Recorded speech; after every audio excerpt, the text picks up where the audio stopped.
Project Hail Mary.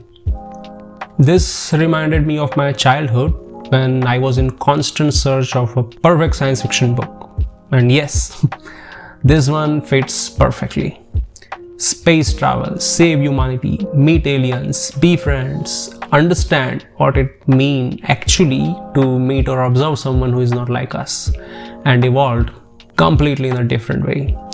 That explanation and thoughts and imagination behind it was the best part.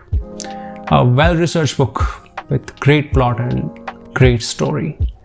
I'll give this one 4 out of 5.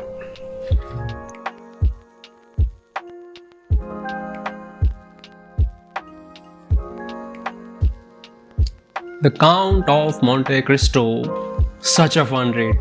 It was a big project, but it didn't feel at all. Story was very well narrated and very well written that I was not feeling volume at all. And language was amazing. How gently, kindly and easily Count was speaking and thinking and planning, like wow, what a man. Great description of a man worthy of fortune. How a humble, still royal and street smart gentleman can lead destiny and fight the injustice. In amazing way, author through Count takes the side of truth and righteousness. Why and how light should overcome the darkness. Such a powerful plot, story and characters. It was gripping. Perfect read. Everyone should give it a try. Perfect 5 out of 5.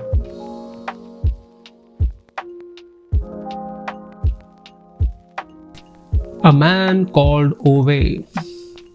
This one was fun, character-oriented and character-driven book, and I loved Sonja. I could feel how hard Ove was feeling to live on without her, and that part was very nicely written. This book will feel home for those who has lost their loved one recently, and would probably bring some tears as well. But ending will make them feel fulfilled. In that way, author does a great job. The real meaning of family, connections and relationship, true relationship, was beautifully written. This book is also 4 out of 5.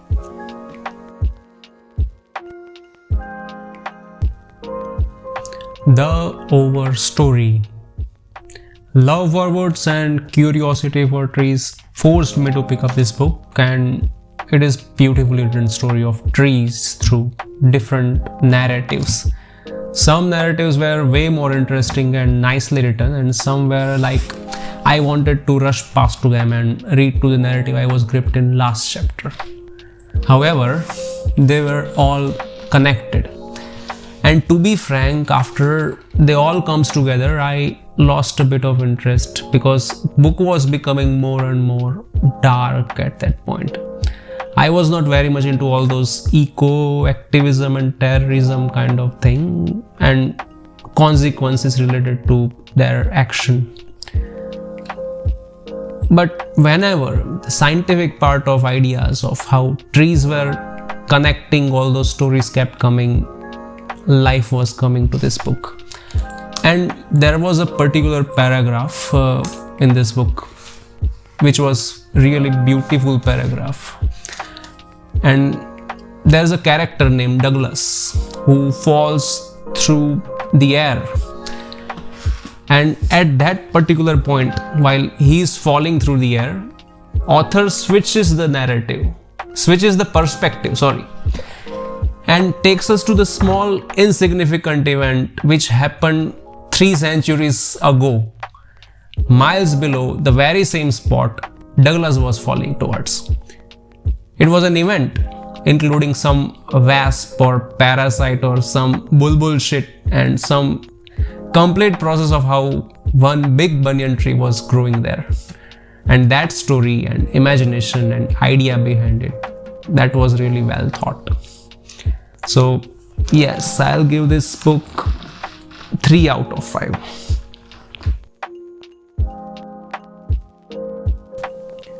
All the light we cannot see.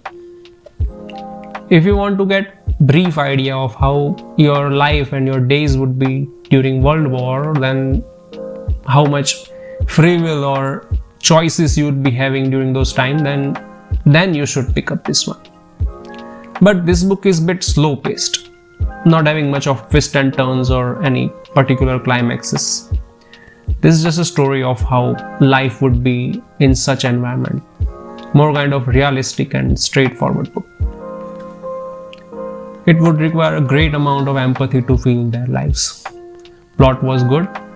Not much of satirical writing was present, which is generally present in most of historical fiction. I honestly had hard time finishing this one, so I'll give this one 3 out of 5.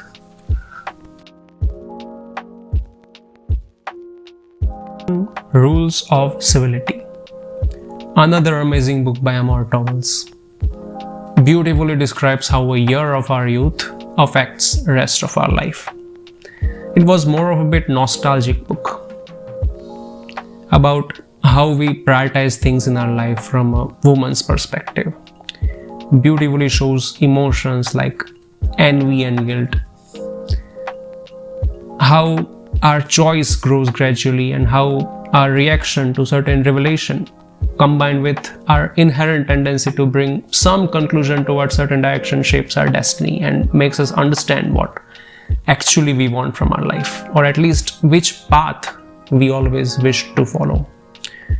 This book was more of a gloomy than author's other works, but it's more kind of honest observation, and that too not in a bad way. Catherine, the main character of this book, was such a deep person. Like, it was beautifully written that she had so many things inside her, and without expressing much, she was feeling things and observing and analyzing and kept evolving with time. And how she was shaping her relationship with Tinker and Eve, her friend, and others because of some revelation about them. But I liked Eve's character, her friend's character more, who was more of an impulsive person, which is not necessarily a good quality most of the time, but she was more real as such, honest as such. Her life in Hollywood is also written by this author in different novella, and that is good as well. But for this Rules of Civility, I'll give this one 4 out of 5, yes.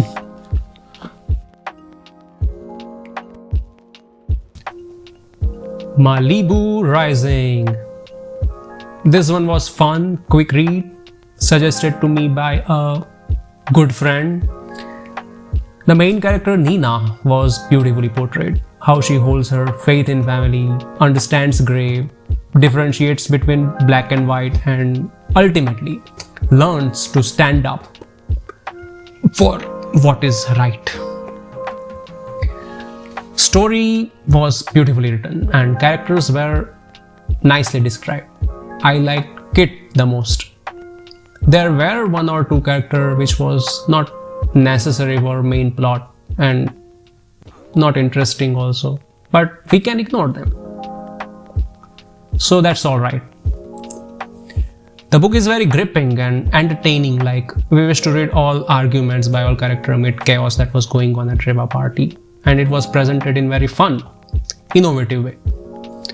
And it was very unique thing to read all the amplified reactions towards the end, all the dissatisfaction to certain action by some bad characters were gradually getting reaction in amplified voices, words or reasons to make better argument win and truer voice be heard. It was very fun to read, to be honest.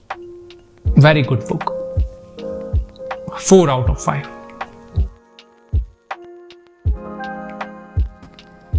Turtles All the Way Down. A young adult fiction book suggested to me by a young adult friend. First book I read by John Green.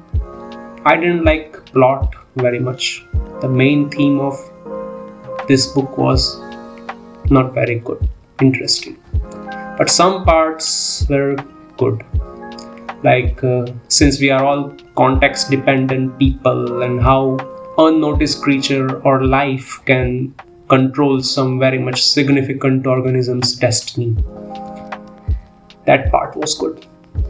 But I disliked the way author put such curious or interesting, worthy of research fact, necessary of further understanding of ourselves, to some sort of existential crisis, like some sort of key to understand everything. But I don't blame author for that, in hope that he purposefully put such crisis-driven thoughts in teenagers and adolescent brain behaving such way makes sense. So 3 out of 5. Pachinko. I had a great expectation from this book because I was looking for something similar to Gentleman in Moscow, and Reddit suggested me this one. Well, I was obviously disappointed, but before I go there, let me tell you that it was not all bad. Starting until half of the book was so well written, so well researched, and so well observed that I was really loving it. It was a historical fiction of a South Korean family through generations. Their story and life and culture is very much similar to us Indians. How they lived in a collective family and how their marriages were fixed and how was their relationship work was very much similar to us. That description was the best part. How Sonja, the main character's relationship with her parents, was shaping her relationship with her children, and how culture of family's honor was affecting each of her decisions, and how much change she was expecting from society. That was deeply described. I won't say that it was all good and ideal, but rather it was perfectly well observed description. Such observation should be appreciated. But gradually, as story goes on, it becomes shallow and shallow, to an extent that it loses meaning at all. I suspect that author herself had found some other interesting thing in her own life that she was having hard time finishing this book. And that's the sad part. Anyway, 3 out of 5. The Lincoln Highway. I loved this book and I love everything this author writes. I love how this author picks a simple subject and goes deeper in a subtle, royal, poetic and easy way. It was amazing how some philosophical ideas were written with some wit and sense of humor, and most of the time they felt right and joyful, so that we, the reader, would feel such at ease as if we are listening or talking with our best old friend. It was a story surrounding a road trip by 4 young men in 1954. Emmett, his young brother Billy, Duchess and Wooly. And there's a female character as well, which I liked the most, followed by Duchess, was Sally. And their character description and analysis and their background stories, they were so well written and so well plotted. Like, for an example, Duchess, the friend of Emmett, firmly believed in balancing of accounts, and that too in literal terms, and why and how he ended up using that particular strategy, and how he himself explained background stories regarding that subject with all funny, satirical and incoherent way. It's so much fun to read. Emmett, he was angry young man type of character who had clear ideas and plans for himself and his young brother Billy. So we can expect how much he will act selflessly and what result his action might give. But author keeps it up to us, the readers, rightfully, whether that action is justifiable or not. Emmett's younger brother Billy was a very smart young kid. Wooly was most adorable character. We may not like what he ends up becoming, but still his character description and his own expectation from his simple life, that was very nicely written, described. And Duchess, the fourth character, he was most fun character and easy character. He was a good friend, which one shouldn't plan to lose. And the female character Sally, she was my favorite one. I loved how author described perspective of men towards different things through her character. How author explains difference between kindness and necessity through her character, and importance of gratitude to people we hardly take notice of. Every action, like author mentions this particular philosophy which I like the most in Sally's story, that every action of kindness is not necessarily always some sort of suffering or a selfless job. It should be rewarded by some gratitude. And telling someone that they didn't have to go to trouble of doing something is not same as showing gratitude for it, no matter how many items you already have in your own account. So ending of this book was a bit dark, but I suggest that don't judge this book by that part. As I said earlier, author doesn't try to justify ending. He leaves it up to us, the readers, rightfully, to go figure out about should and should nots. Anyway, the book was really awesome. One of a kind of book. 4 out of 5.